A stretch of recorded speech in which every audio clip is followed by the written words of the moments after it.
జగమే మరపింపజేయునది కన్న తల్లి ప్రేమ.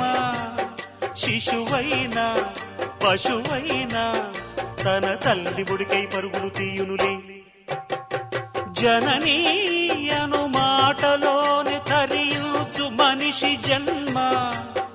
ఇలనైనా గలనైనా ఆ అమ్మ రుణమే ఎన్నడు తీరదులే.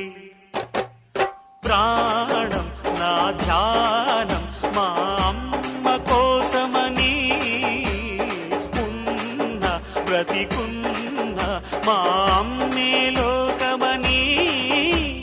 బ్రహ్మైనా అమ్మంటే చాలు మొక్కుతాడురా, ప్రాణంగా చూసేది ఆ పాశమేరా. దేవుణ్ణైనా ఎదిరిస్తాను, కాలాన్నైనా శాసిస్తాను, అమ్ముంటే చాలంట అండగా. అమ్మ అమ్మ మాయమ్మ, అమ్మంటేనే నువ్వమ్మ, చల్లంగా చూడవమ్మ.